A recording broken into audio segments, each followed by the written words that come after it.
کیا مطلب ہے کہ اس میں سے کسی جگہ پر نظام خلافت پہلے قائم ہو جائے گا تاکہ وہاں سے فوجیں جائیں گی جو جزیرہ نما عرب میں حضرت مہدی کی حکومت کو قائم کرے. اب دوسری حدیث سنیں. یہ سنن ابن ماجہ کی حدیث کی جو میں نے آپ کو سنائی, آپ نے پڑھی.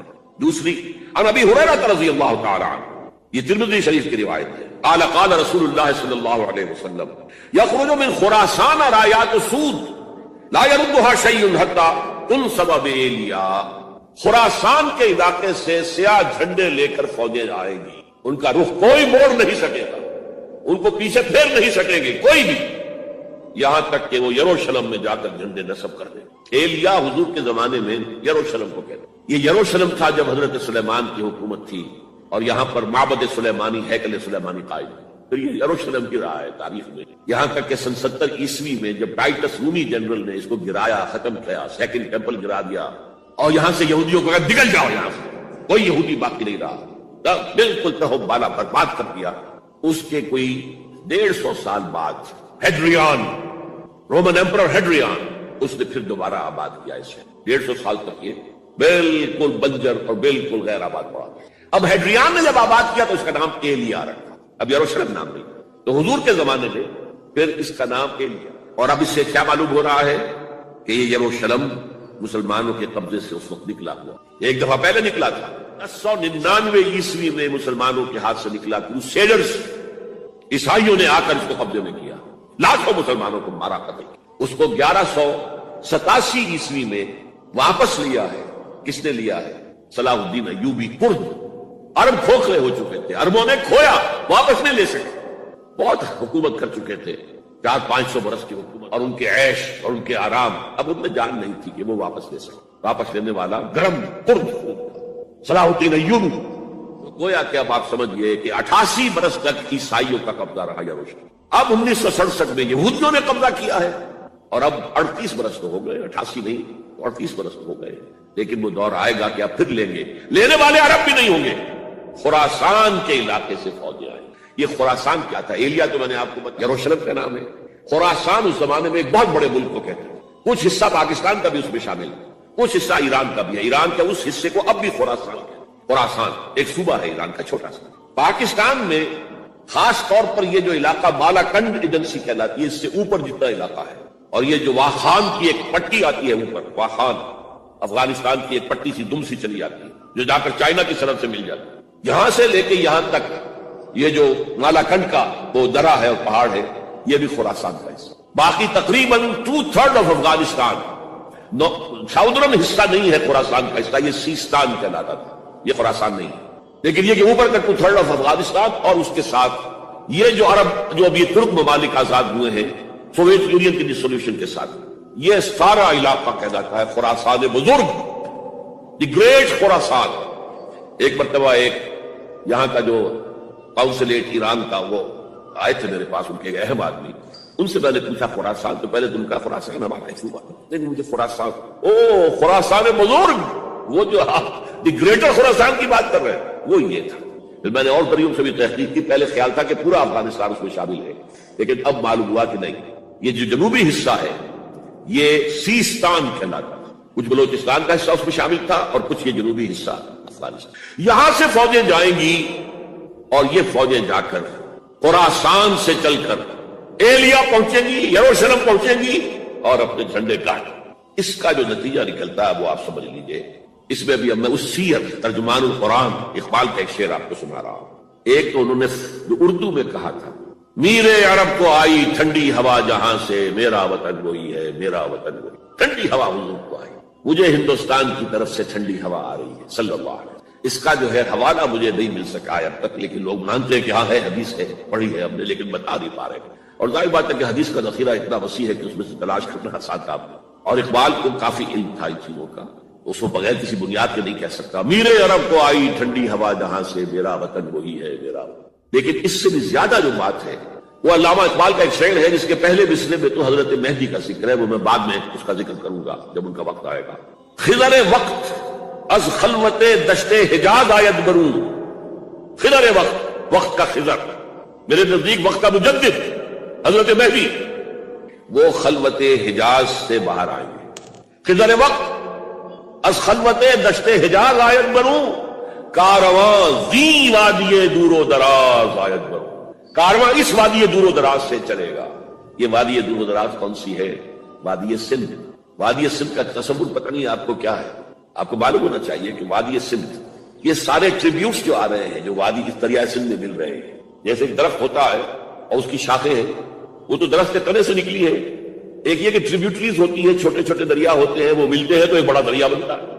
یہ ٹریبیوٹریز مشرق سے بھی آ رہی ہیں سندھ میں اور مغرب سے بھی آ رہی ہیں۔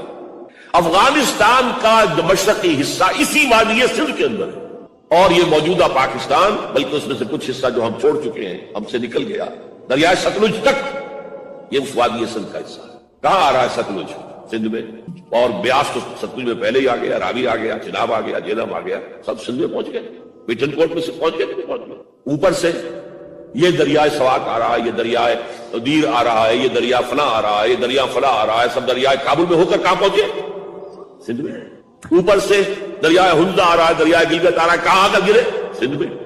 پھر یہ جو دریا آ رہے ہیں جو ہمارے جو ہے درائے گومل سے چلا آ رہا ہے، کوچی چلا آ رہا ہے، کہاں جاتے؟ سندھ میں۔ یہ پوری وادی ہے، یہ افغانستان کا مشرقی حصہ جو پختون ہے، 100% پختون، وہ در حقیقت وادی سندھ کے اندر، یہ دو طرف سے وادی سندھ۔ کارواں زی سے مراد ازیں، کارواں ازیں وادی دور و دراز آیت برو، فوجیں یہاں سے جائیں گی حضرت مہدی کی حکومت قائم کرنے کے لیے۔ خضر وقت از خلوت دشت حجاز آیت برو، کارواں زی وادی دور و دراز آیت برو۔ یہ ہے اس سیر کا، حالانکہ یہی شخص ہے جو اپنے خطبات کے اندر نفی بھی کرتا ہے کہ یہ مہدی اور یہ سب تصورات جو ہیں یہ کوئی صحیح نہیں ہے، اور یہ پرانی کوئی روایات چلی آ رہی تھی، ہر مذہب میں تصور ہے، اس طرح کی بات کہی۔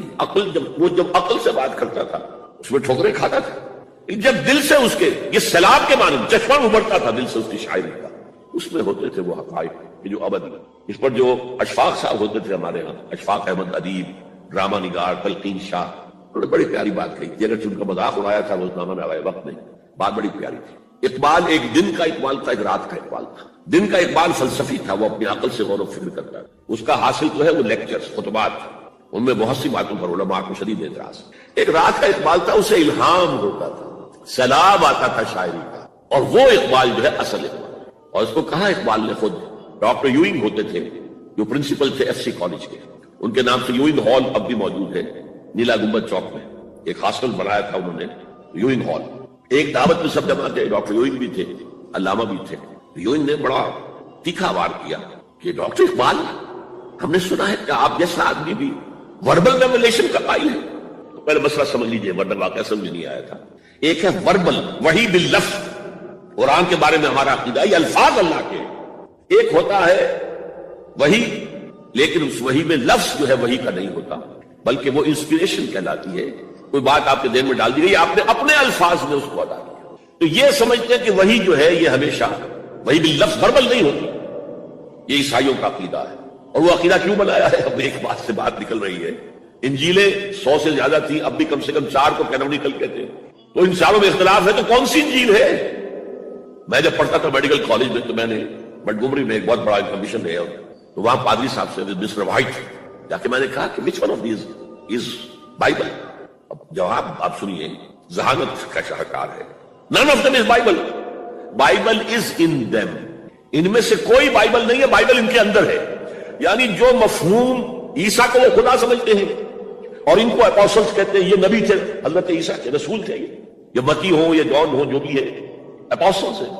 تو جو حضرت عیسیٰ نے ان سے کہا وہی کی، انہوں نے اپنے الفاظ میں اس کو ادا کیا ہے، لہذا علیحدہ ہو جائے گا وہ، جیسا کہ احادیث کے اندر ہے۔ تو اقبال سے کہا کہ اقبال، ڈاکٹر اقبال، میں نے سنا کہ آپ بھی وربل ریولیشن کے قائل ہیں۔ کہ بالکل، اور مجھے تو ذاتی تجربہ ہے، مجھ پر جو شعر اترتا ہے وہ الفاظ میں ڈھلا ہوا ہوتا ہے، میں تبدیلی کرنا چاہوں تو نہیں کر سکتا۔ چپ ہو گیا یوئنگ، اب آگے کیا بولے گا یوئنگ؟ تو بہرحال اقبال کا یہ شعر جو ہے رات کے اقبال کا شعر ہے، یہ اس اقبال کا جس کو الہام ہوتا تھا۔ خضر وقت از خلوت دشت حجاز آیت برو، کارواں زی وادی دور و دراز آیت برو۔ اب میں نے اب تک تو یہ ڈسکس کیا ہے قرآن، حدیث، سنت، اور ایک ترجمان القرآن کے حوالے سے۔ اب آئیے عالمی حالات کے حوالے سے۔ عالمی حالات سے بھی معلوم ہوتا ہے کہ ایک عالمی ریاست تقدیر مبرم ہے، زمانہ تیزی کے ساتھ اندر جا رہا ہے، جبکہ پوری دنیا کی ایک ریاست، بلکہ بہت پہلے سے اس کا تقاضا پیدا ہو چکا ہے۔ دنیا اتنی چھوٹی ہو گئی ہے، آج آپ اسے کہتے ہیں گلوبل ولیج، یہ تو گاؤں کے مانند ہے، اب وہ فاصلہ نہیں رہا۔ امریکہ میں تاج پوشی ہو رہی ہے، بش صاحب کی کا منظر ہم بیٹھے دیکھ رہے ہیں، سارا کا سارا 12,000 میل دور بیٹھے ہوئے دیکھ رہے ہیں۔ دنیا کیا ہے؟ یہ تو ایک گاؤں ہے، ایک شہر ہے۔ اور ایک عالمی ریاست اگر قائم نہیں ہوتی تو دنیا میں کبھی امن قائم نہیں ہو سکتا۔ لہذا دنیا میں امن کے لیے ایک عالمی ریاست ضروری ہے، اور اسی کے پہلے قدم کے طور پر وہ لیگ آف نیشنز جو ہے قائم کی گئی۔ کوئی تو ادارہ ایسا ہونا چاہیے جہاں دنیا کے سارے ممالک کے نمائندے بیٹھیں، سوچیں، غور کریں، فیصلے کریں۔ اگرچہ وہ جو بے ایمانیاں دلوں میں تھی، جو بدنیتیں دلوں میں تھی، انہوں نے ناکام کر دیا اس کو، لہذا وہ مر گئی، ختم ہو گئی۔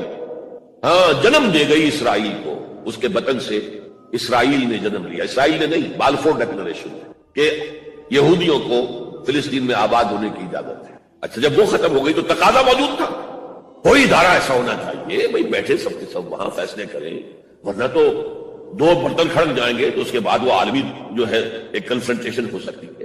تب یہ پھر دوبارہ یونائٹڈ نیشنز آرگنائزیشن بنی، اور اب وہ بھی دم توڑ رہی ہے، بیچاری کئی روز سے دم توڑ رہی ہے، اس لیے کہ عراق وار کے ضمن میں ایک پیسہ بھر بھی وقت نہیں دی بش نے یو این او کی حمایت یا مخالفت۔ کیا رہ گیا اس کا؟ بس ایک کلب ہے، آؤ بیٹھے گفتگو کرو، اللہ اللہ خیر سے۔ جتنے ریزولوشن یو این او نے پاس کیے جنرل اسمبلی نے اسرائیل کے خلاف، سب کو ویٹو کیا ہے امریکہ نے۔ فائدہ کیا ہوا بھائی؟ جنرل اسمبلی کا فیصلہ کشمیر کے بارے میں موجود ہے 55 سال سے، اس پر عمل درآمد نہیں ہو سکتا۔ تو وہ در حقیقت جب عدل انسان کے اندر نہ ہو، اللہ پر ایمان اور یقین نہ ہو، آخرت کے محاسبے کا احساس نہ ہو، تو کوئی بھی آپ ادارہ بنا لیں پھر ہو جائے گا۔ ایک زمانے میں، وہ بھی میرے زمانے طالب علمی کا ہے، جمعیت طلبہ والے جو ہے کراچی سے نکالا کرتے تھے اسٹوڈنٹس وائس، ایک انگریزی ہفت روزہ، اس میں لکھا تھا یو این او کا مطلب ہے یونائٹڈ نیشنز آرگنائزیشن نہیں، انٹائڈ نیشنز آرگنائزیشن، جو بندھی ہوئی نہیں ہے آپس میں۔ یہ نیشنز جو ہے ان کا کوئی آپس میں تعلق نہیں ہے، ان کی آرگنائزیشن انٹائڈ، یونائٹڈ کی وجہ، اور آج اس کا مطلب سامنے آ چکا ہے۔ لیکن تقدیر مبرم ہے، the march of history can not be stopped, چاہے نیو ورلڈ آرڈر آئے، چاہے جسٹ ورلڈ آرڈر آئے گا ورلڈ آرڈر، جس میں کوئی شک نہیں ہے۔ گلوبلائزیشن ہو رہی ہے، ٹرپس کا معاہدہ ہو رہا ہے، یہ سارا جو ہے کدھر ہم سبق کر رہے ہیں، کدھر جا رہے ہیں؟ Towards a world state. اس عالمی ریاست کے قائم ہونے میں کمپیٹیٹرز کون کون ہیں؟ کون اپنا نظام قائم کرنا چاہتا ہے؟ اس کے لیے اقبال کے دو شعر، دنیا کو ہے پھر مارکہ روح و بدن پیش، مارکہ روح و بدن، روحانیت اور میٹیریلزم، دنیا کو ہے پھر مارکہ روح و بدن پیش، تہذیب نے پھر اپنے درندوں کو مارا۔ تہذیب کے درندے، یہ ہے مغربی قوموں کے لیے بہترین لفظ، تہذیب کے درندے، کہتے ہیں سویلائزیشن سویلائزیشن سویلائزیشن، اور جو درندگی وہ کرتے ہیں کوئی بھیڑیے وہ درندگی نہیں کر سکیں گے جو وہ کرتے۔ دنیا کو ہے پھر مارکہ روح و بدن پیش، تہذیب نے پھر اپنے درندوں کو ابھارا، اللہ کو پابند دیے مومن پہ بھروسہ، ابلیس کو یورپ کی مشینوں کسا۔ This grand confrontation is very soon to come, very soon to come, very soon to come۔ ایک طرف اللہ ہے اور مرد مومن ہے، دوسری طرف ابلیس ہے اور اس کا سب سے بڑا ایجنٹ یہودی ہے۔ اب دیکھیے ہمارے ہاں کے مختلف طبقات میں مختلف تصورات ہیں نیکی کے جو رائج ہیں۔ ہمارے ہاں ایک مذہبی طبقہ ہے جس کے نزدیک اصل اہمیت ریچولز کی ہے، عبادات کی ہے، رسومات کی ہے۔ معاملات میں وہ دھوکہ دے رہے، سودا کر کے پھر گئے، ان کے دلوں میں نرمی نہیں ہے، سائلوں کو دھتکارتے ہیں، لیکن ایک اعتبار سے بہت دیکھیے سودی کاروبار کرتے ہیں۔ ٹھیک ہے بھائی، میں سودی کاروبار تو کرتا ہوں، میں نے مسجد میں تو بنوائی ہے، میں نے مسجد میں جھاڑ بھی تو لگوا دیا ہے، میں نے مسجد میں قالین بھی تو بچھوایا ہے۔ تو نیکی کا ایک تصور یہ ہے، اس کے بالکل برعکس ایک تصور ہے جدید تعلیم یافتہ طبقات کا تصور۔ آپ نے بارہا سنا ہوگا گفتگو، بھائی اصل نیکی یہ ہے کہ کوئی کسی کو دھوکہ نہ دے، جھوٹ نہ بولے، وعدہ پورا کر، اپنا فرض صحیح طور سے ادا کر، کہیں ملازم ہے تو اپنے فرائض صحیح طور سے ادا کر۔ باقی رہ گئی نماز روزہ، یہ تو انفرادی باتیں ہیں، یہ کوئی کرتا ہے تو اپنے لیے نہیں کرتا ہے تو کوئی بات نہیں۔ یہ دونوں ایک دوسرے کے بالکل برعکس تصورات ہیں، اور یہ ہمارے معاشرے میں جدید تعلیم یافتہ طبقات کا تصور نیکی اور ہمارے قدیم علماء اور ان کے زیر اثر جو عوام ہیں ان کے تصور نیکی میں یہ زمین و آسمان کا فرق۔ آپ کو معلوم ہے کہ اپنی جسم فروش عورتیں جو ہیں وہ بھی نیکی کا کوئی نہ کوئی کام کرتی ہیں۔ آپ دیکھیں گے محرم میں سیاہ کپڑے پہن کے جلوس کے آگے آگے جا رہی ہیں، سبیلیں لگا رہی ہیں، مختلف مزاروں میں جب عرس ہوتا ہے وہاں جاتی ہے، دھمال کھیلتی ہے، وہی سیاہ کپڑے پہنتے ہیں، وہ بھی اپنے آپ کو مطمئن کرتے ہیں۔ مشہور ہے ایک واقعہ شہنشاہ عالمگیر اورنگزیب کا، اس نے دلی میں گانے بجانے پر پابندی لگا دی۔ اب ظاہر بات ہے جن کا یہ پیشہ تھا ان کا دھندا ختم تو آمد بھی ختم، لاکھ کوششیں کی لیکن اورنگزیب ٹس سے بس نہیں، تو انہوں نے ایک عجیب ترکیب کی، وہ دریائے جمنا بالکل ساتھ بہتا تھا، یہ قلعہ اس شکل میں بنایا گیا، اب تو ذرا فاصلے پر، تو ایک کشتی میں وہ جمع ہو گئے، سازندے بھی اور ساز بھی اور گاتے بجاتے ہوئے، انہیں معلوم تھا فلاں وقت جو ہے بادشاہ جھروکے میں بیٹھ کر دریا کی سیر کرتا ہے، وہاں سے گزرے اور ایک شعر گاتے ہوئے گزرے، در کوئے نیک نامی مارا گزر نہ دارن، گر تو نمی پسندی تقدیر خدارا، در کوئے نیک نامی، یہ نیکی جو ہے اس کے کوچے میں ہمارا گزر ہی نہیں، در کوئے نیک نامی مارا گزر نہ دارن، یہ تو اللہ کی طرف سے فیصلہ ہے، اس کی مقرر کردہ تقدیر ہے، گر تو نمی پسندی تغییر کل قضارا، اگر تجھے پسند نہیں ہے تو تقدیر بدل دے۔ تو بادشاہ ہنس پڑا اور اس نے کہا کہ ٹھیک ہے بھائی، گانے بجانے کی حد ہے تمہیں جان۔ تو ہر ایک طبقے کا اپنا ایک تصور ہے نیکی کا، جیسے میں نے پہلے عرض کیا بڑے بڑے ڈاکو جو ہے وہ اپنے علاقے کے بیواؤں یتیموں کی سرپرستی، ایسے نہایت درندگی صفاقی انسانی جان کی کوئی حیثیت نہیں۔ تو نیکی اصل میں کس شے کا نام ہے، کون سی چڑیا کا نام ہے، نیکی حقیقت میں کیا ہے، وہ ہے اس آیت کا مضمون۔ میں مثال دیا کرتا ہوں، ایک عام قصہ ہے کہ کسی گاؤں میں پہلی مرتبہ ہاتھی آیا، اب وہاں نابینا لوگ جو تھے انہیں بھی پتہ چلا ایک عجیب جانور آیا ہے، وہ آئے اور کسی نے اس کی ٹانگ کو ٹٹولا، اس نے کہا ہاتھی ایک ستون کے مانند ہے، کسی کا اس کے کان کے اوپر ہاتھ پڑا، اس نے کہا چھاج کے مانند ہے وہ، کسی نے پیٹ کو ٹٹولا بہت بڑا ڈھول ہے وہ۔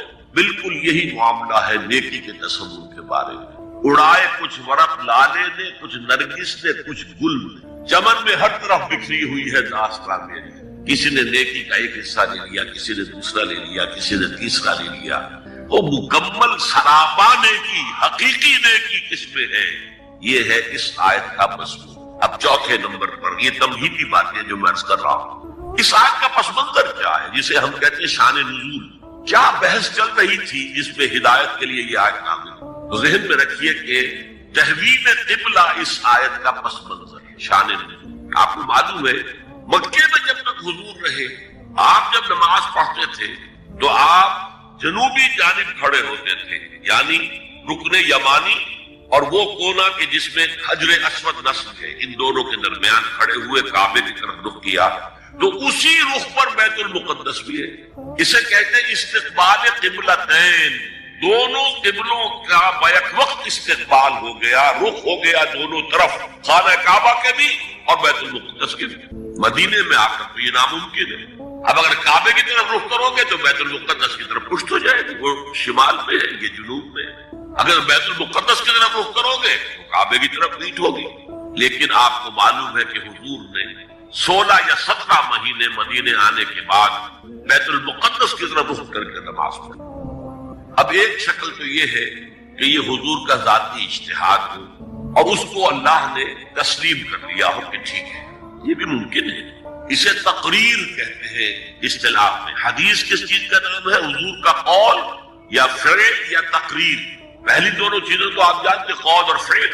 یہ تقریر کیا ہے؟ حضور کے سامنے کوئی کام کیا گیا اور حضور نے نہیں روکا، تو امپلائڈ ہے اس کے اندر کہ یہ کام حرام نہیں ہے، حضور کے سامنے ہوا ہے، آپ نے روکا نہیں۔ تو اگر یہ ذاتی اجتہاد تھا تو تقریر ہو گئی اس کی اللہ کی طرف سے، لیکن زیادہ غالب پہلو یہ ہے کہ یہ اللہ کے حکم سے حضور نے کیا، اور یہ حکم وحی خفی کے ذریعے سے آیا، اس لیے کہ قرآن مجید میں اس کا ذکر نہیں ہے کہ اللہ نے حکم دیا ہو کہ اے محمد صلی اللہ علیہ وسلم اب آپ اور آپ کے ساتھی بیت المقدس کی طرف رخ کر کے نماز پڑھے، یہ نہیں ہے۔ تو یہ وحی خفی، وحی جلی، وحی خفی، دو قسم کی وحیاں حضور کو ہوتی۔ نبی کے لیے تو وحی خفی بھی وحی جلی کے حق اسی کے حکم میں ہے، لیکن عام آدمی کا کوئی ولی اللہ بڑے سے بڑا ہو، اس کی بھی اس کا کشف، اس کا الہام حجت نہیں ہے دین میں۔ بہرحال یہ شاید حضور کو اللہ نے وحی خفی کے ذریعے حکم دیا۔ اس کا ایک بہت بڑا سیاسی فائدہ ہوا حضور کو۔ اور وہ یہ کہ مدینے میں آ کر آپ کا واسطہ پڑا یہودیوں سے. وہ بہت منظم تھے، تعلیم یافتہ تھے، بہت کلچرڈ تھے، ان کے ہاں فقہا تھے، ان کے ہاں مفتی لوگ موجود. اگر فوری طور پر تصادم یہود کے ساتھ ہو جاتا تو حضور کے قدم مدینے میں جمنا آسان تھا. یہ جب آپ نے بیت المقدس کی طرف رخ کر کے نماز پڑھی تو یہودیوں نے سمجھا چلو کوئی بات نہیں، یہ تو ہمارے کیمپ فالوورز ہیں، ہمارے قبلے کا رخ کر رہے ہیں، لہذا فوری طور پر ان کی طرف سے کوئی مخالفت وہ پیش کی. اور اس 16 مہینے میں حضور کو اپنے قدم جمانے کا مدینہ منورہ میں پورا موقع، بلکہ پہلے 6 مہینے اس میں جو ہے بہت ڈیسائسو ہے. 3 کام آپ نے 6 مہینے میں کیے تو بالآخر بہت ہی زیادہ فیصلہ کن ثابت. نمبر 1 یہ کہ آپ نے مسجد نبوی کی تعمیر کر لی. اب یہی مرکز ہے، یہی درسگاہ ہے، یہی خانقاہ ہے، یہی پارلیمنٹ ہے، یہی دار مشاورت ہے، یہی سے فوجیں تیار کی جا رہی ہیں، یہی وفود آ کر پیش ہو رہے ہیں. بہرحال ایک مرکز وہی آپ. نمبر 2 یہ کہ مہاجرین میں اور انصار میں مواخات، ایک مہاجر ایک Ansari, they were declared brothers. یہ تھی انٹیگریشن آف دی سوسائٹی. اور تیسرا کام آپ نے یہ کیا اسی دوران میں جس کا تعلق اس حکمت عملی کے ساتھ بہت گہرا بن جاتا ہے کہ یہود کو جکڑ لیا ایک معاہدے میں، میثاق مدینہ، کہ اگر مدینے پر کوئی باہر سے حملہ آور آیا تو ہم سب مل کر واحد امت کی حیثیت سے مدینے کا دفاع کریں گے. جوائنٹ ڈیفنس آف مدینہ کا پیکٹ. اور یہ چیز بھی حضور کی کامیابی میں بہت فیصلہ کن ثابت. تو اس اعتبار سے یہ تحویل قبلہ جب پھر ہوئی ہے، اور میں نے جو کہا تھا کہ اللہ نے ہی کوئی حکم دیا تھا وحی خفی کے ذریعے، وہ اس سے ثابت ہوتا ہے کہ نہ صرف بہت سے مہاجرین پر یہ بات شاخ گزر رہی تھی، خود حضور پر بھی شاخ گزر رہی تھی کہ میں پیٹھ کیے ہوئے ہوں کعبے میں. چنانچہ قرآن مجید میں آیا ہے قد نرا تقلب وجهك في السماء، اے نبی ہم آپ کے چہرے کا، نگاہوں کا آسمان کی طرف اٹھنا بار بار دیکھتے رہے. آپ منتظر تھے کہ وقت آئے، حکم آئے، وحی آئے اور میں رخ بدل. وما جعلنا القبلة التي كنت عليها الا لنعلم من يتبع الرسول ممن ينقلب على عقبيه.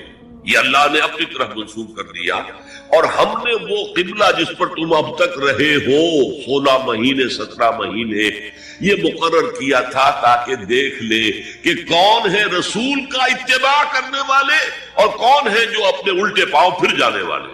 کیا مطلب ہے اس کا؟ مہاجرین مکے سے آئے تھے، ان کے دلوں میں عظمت جو ہے کعبے کی وہ پلی ہوئی تھی اندر ٹھوک ٹھوک کر. اب دیکھا اللہ نے حکم نہیں دیا وحی جلی کے ذریعے سے، یہ رسول کا حکم تھا. گویا کہ یہ ایک امتحان ہو گیا کہ کہیں تمہاری حمیت جاہلی، تمہاری محبت جو تمہیں کعبے سے ہے وہ تمہیں اسلام سے پھیر تو نہیں دیتی.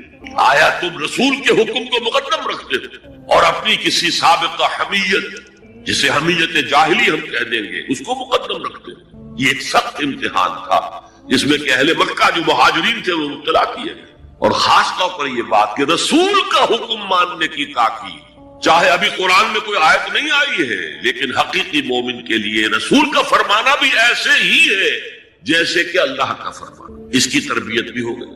لیکن یہ کہ اکثر کا معاملہ یہ تھا کہ یہ معاملہ شاخ گزر رہا تھا، یہاں تک کہ حضور کا معاملہ بھی تھا قد نرا تقلب وجهك في السماء فلنولينك قبلة ترضاها. تو اے نبی ہم بدل دیں گے قبلہ وہ جو آپ کو پسند ہے. اب رخ کرو مسجد حرام، فولوا وجوہکم شطر المسجد الحرام. اب اپنا رخ کر لو مسجد حرام کی طرف. چنانچہ مدینے میں ایک مسجد القبلتین ہے، جو حضرات گئے ہیں زیارت کرتے ہیں انہوں نے زیارت کی. حضور مدینے سے باہر ایک قبیلے کی جگہ تھی، وہ وہاں گئے ہوئے تھے، کوئی دعوت طعام تھی، دوپہر کا کھانا تھا. اسی وقت ظہر کا وقت ہو گئے. حضور نے جماعت کھڑی کی اور قبلہ جو ہے بیت المقدس. اسی نماز کے دوران یہ آیات وحی نازل ہو گئی. آپ نے فوراً رخ بدلا اور پوری جماعت نے رخ بدل لیا. اور اسی لیے اس مسجد میں 2 قبلے ہیں، 2 محرابیں ہیں، ایک شمال کی جانب بیت المقدس کی جانب، دوسری جنوب کی جانب یعنی مکہ میں. اب یہ تحویل قبلہ جو ہے یہ ہے بات اصل میں سمجھنے کی ایک بہت بڑے فتنے کی بنیاد بن گئی. فتنہ آزمائش کو کہتے ہیں اور فتنہ فساد کو بھی کہتے ہیں. فساد یہودیوں کی طرف سے شروع ہوا. یہ کیسا نبی ہے جس کا قبلہ ہی معین نہیں؟ ابھی یہ شمال کی طرف رخ کر کے نماز پڑھ رہا تھا اور اب اس نے جنوب کی طرف رخ کر لیا. کیسا رسول ہے؟ کیسا نبی ہے؟ حضور کے خلاف لوگوں کو بھڑکانے کا انہیں اب ایک موقع تھا. اور آپ کے علم میں ہے کہ اوس اور خزرج کے جو عوام ہیں وہ یہود کے بہت زیر اثر تھے، بہت زیر اثر. وہی بات تو سمجھتے تھے ہمارے پاس نہ کوئی شریعت ہے، نہ کتاب ہے، نہ کوئی قانون ہے، نہ ہمارے یہاں کوئی مفتی ہے، نہ قاضی ہے. ان کے ہاں تو کتاب ہے، شریعت ہے، مفتی ہے، قاضی ہے، ان کا بڑا کلچرڈ لوگ ہیں. ایک روک تھا. لہذا یہ ایک ان کو موقع مل گیا کہ اس پر لوگوں کے جذبات کو بھڑکائیں اور حضور سے برگشتہ کریں. دوسری طرف سادہ نو مسلمانوں کے اندر بھی ایک فتنہ بطور آزمائش آ گیا کہ اگر اصل قبلہ یہ تھا تو یہ 16 مہینے کی نمازیں تو ہماری حقارت نہیں، غلط رخ پر پڑی ہیں، اور نماز تو دین کا اصل ستون ہے اور یہ نمازیں ہماری ضائع ہو گئی. یہ ان کے دلوں میں ایک وسوسہ پیدا. اس پہلو سے اس مسئلے پر بڑی مفصل گفتگو قرآن میں ہوئی ہے میرے اور آپ کے لیے. بلکہ مجھے اعتراف ہے کہ میں یہ سوچتا رہا اتنی مفصل گفتگو بار بار فَوَلُّوا وُجُوهَكُمْ شَطْرَ الْمَسْجِدِ الْحَرَامِ وَوَلُّوا وُجُوهَكُمْ شَطْرَهُ، یہ بار پورے 2 رکوع قرآن مجید میں. سورہ بقرہ کا 17واں رکوع 18واں رکوع اسی پر. اس لیے کہ ہم اس سینسٹیونیس کا اندازہ نہیں کر سکتے کہ جو اس وقت پیدا ہو گئی تھی اس پر. تحویل قبلہ پر یہ معمولی نہیں بات. یہود نے سمجھ لیا تھا کہ اب معلوم ہوا یہ ایک نئی امت کا آغاز ہے، اس کا مرکز اب نیا بن گیا ہے. اب تک وہ سوچ رہے تھے کہ ہمارے ہی چنانچہ ایک اور واقعہ ہوا تھا کہ یہ عاشورہ کا روزہ رکھتے تھے یہودی. حضور نے پوچھا کیوں رکھتے ہو 10ویں محرم کا روزہ؟ انہوں نے کہا کہ اصل میں ہمیں جو نجات ملی تھی فرعون سے، اور فرعون کو جو غرق کیا گیا تھا لا و نشر سمیت، وہ 10 محرم کو ہوا تھا، ہم شکرانے کے طور پر روزہ رکھتے ہیں. حضور نے فرمایا کہ موسیٰ کے تو ہم تم سے زیادہ مستحق ہیں، لہذا مسلمانوں کو حکم دیا کہ تم بھی 10ویں محرم کا روزہ رکھا کرو. اب یہ چیزیں ایسی تھیں کہ جس سے وہ پیسیفائڈ تھے ایک طرح سے کہ نہیں یہ کوئی نئی چیز نہیں ہے، یہ ہمارے کیمپ فالوورز. بلکہ حضور نے فرمایا تم 2 روز کا روزہ رکھو، 9ویں محرم کا بھی 10ویں کا. بہرحال اس پر جو ایک تشویش ہوئی ہے، اس تشویش کو دور کرنے کے لیے 2 رکوع 17واں 18واں رکوع 2 رکوع پورے کے پورے اسی بحث پر مشتمل ہیں. اور اس کے علاوہ اب میں مثال دوں کہ میرا ایک ہاتھ یوں ہے، ایک ہاتھ یوں ہے، بیچ میں میرا جسم ہے، تو اس بحث کا جسم جو ہے وہ تو وہ 2 رکوع ہے، رکوع 17 18. لیکن ادھر دور پہلے ایک آیت آ گئی تھی جس نے زمین ہموار کی. للہ المشرق والمغرب فینما تولوا فثم وجہ اللہ. 2 رکوع پہلے. مشرق و مغرب سب اللہ کے ہیں، جدھر بھی رخ کرو اللہ کا رخ ہے. قبلے کا مطلب یہ تو نہیں ہے کہ اللہ اس سمت میں محدود ہے، معاذ اللہ. اللہ کا رخ اللہ تو مشرق میں ہے، مغرب میں ہے، شمال میں ہے، جنوب میں ہے، فوق میں ہے، تحت میں ہے، ہر جگہ ہے. للہ المشرق والمغرب فینما تولوا فثم وجہ اللہ. مشرق و مغرب سب اللہ کے ہیں، جدھر بھی تم رخ کرو گے وہ اللہ کا رخ. یہ ایک تمہید ہو گئی تھی. اس کے بعد ایسے وہاں جا کر عجیب سا محسوس ہوتا ہے کہ یہاں تو کوئی سیاق و سباق تو تھا نہیں. یہ آیت کس حوالے سے آئی ہے؟